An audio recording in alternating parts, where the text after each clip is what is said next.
Golden Boy. Obama 2.0, I call him. There is now a draft Beto. There is now a draft Beto movement to try and get Beto to run for the White House. A group of Democratic activists on Tuesday launched a campaign to draft Congressman Beto O'Rourke into running for president in 2020.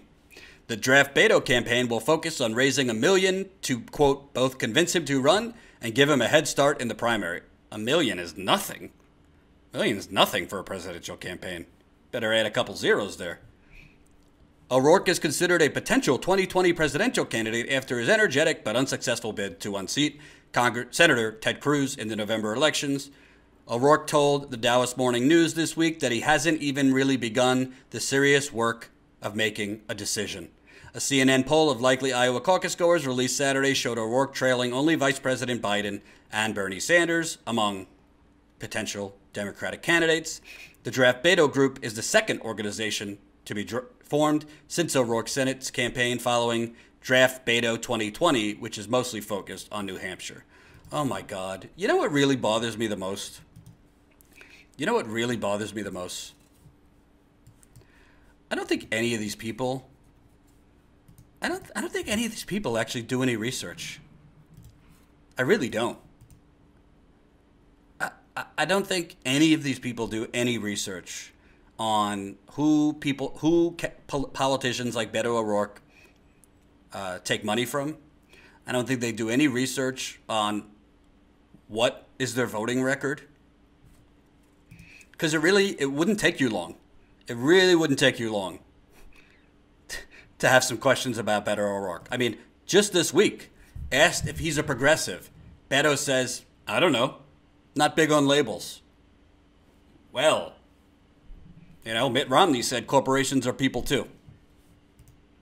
Thank you, Hank. $5. Propaganda 101. If the people start to sniff out our propaganda, tell them they're being propagandized. Agree, and is this happening now here in the U.S.? You bet your ass it's happening in the U.S. What do you think this Russiagate nonsense is? So, Beto O'Rourke, there's a reason he won't answer if he's a progressive. It's because he knows where his bread is buttered, and it's not in the progressive movement, it's with the donors. Because he's not a progressive.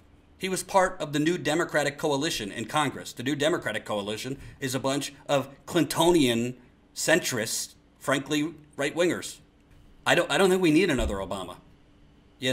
Obama ran an amazing, charismatic, otherworldly, once-in-a-lifetime kind of campaign. A lot of us got hoodwinked. I got hoodwinked. I personally was an Obama guy in 2008.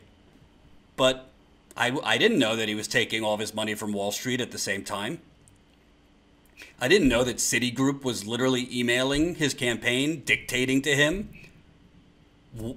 who he has to make his cabinet. Obama's cabinet, literally, he just took an email from Citigroup and made the people that they told him to his cabinet.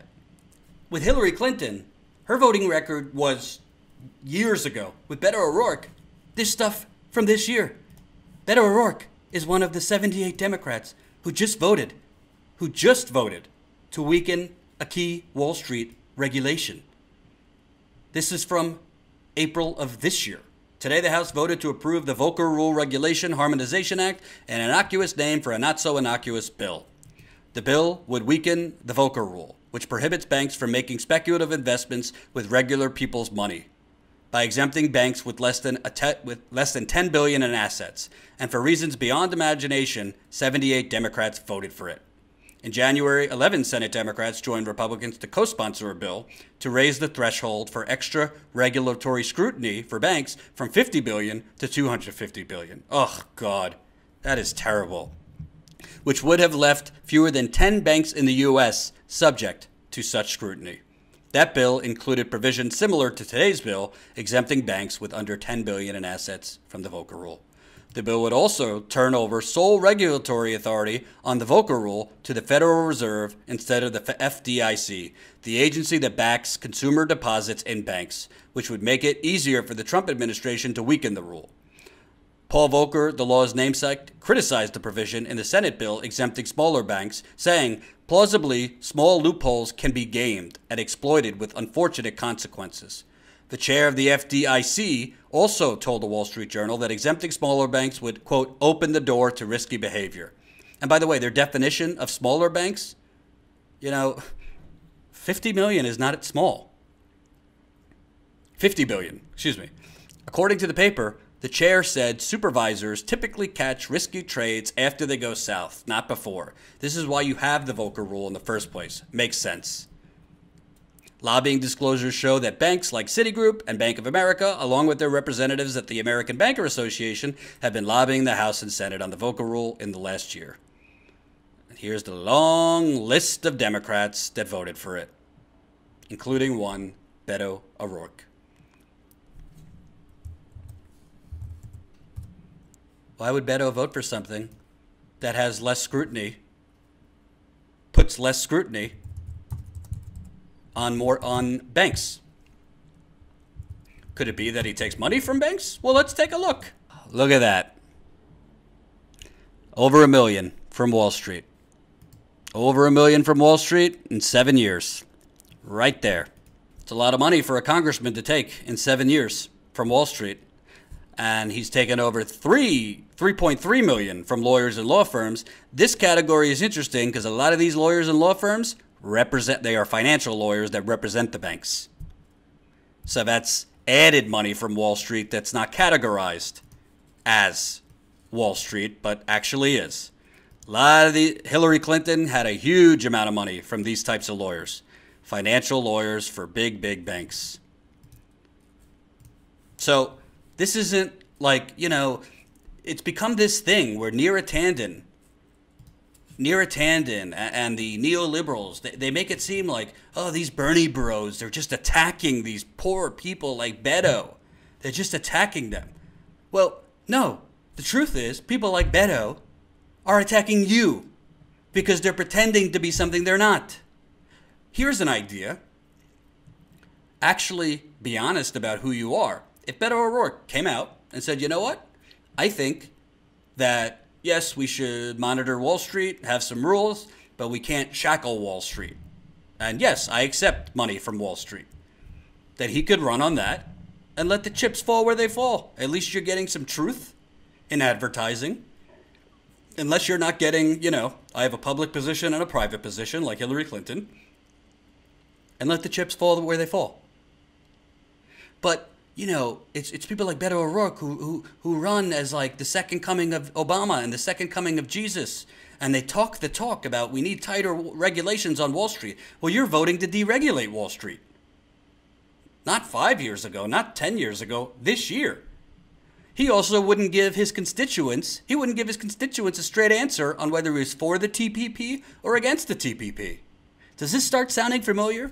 Because I always said I'm not sexist. I'll take it to Joe Biden and Beto O'Rourke as hard as I did Hillary Clinton. It has nothing to do with their gender. But the problem is, because the media helps elevate these neoliberal hacks.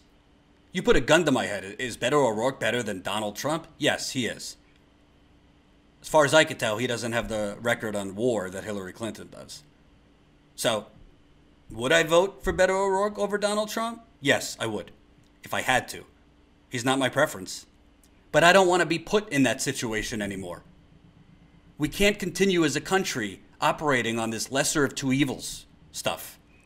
Because you're always going to get crumbs. If you keep going by the lesser of two evils, you are always going to get crumbs. And we're always going to be in this perpetual hijacking of our democracy. We're always going to be seeing that chart on income inequality keep climbing, where the 1% get it all and we get the bottom, the crumbs. You're always going to see that productivity climbing up and wages staying flat. Because neoliberals like Beto O'Rourke, they don't have a real vision for the country. They have a vision for how to get elected and how to satisfy their donors. If they, in their mind, if I can do some things around the edges that my donors will let me, great. Beto O'Rourke, for deregulating Wall Street, will not come out saying if he's for Medicare for all. He won't say it. Wouldn't I've done the research. Look him up in the TPP. Wouldn't give people in Texas that he represents an answer if he's for TPP or not. Takes a lot of money from Wall Street. Said signed a no fossil fuel money pledge, yet was doing fundraisers with fossil fuel lobbyists, which I reported on during the Senate campaign.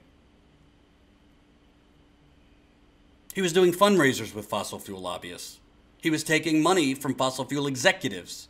He might not have been taking money from corporate PACs, but he was taking money from fossil fuel executives. He was doing lobbyists with fundraisers with fossil fuel lobbyists.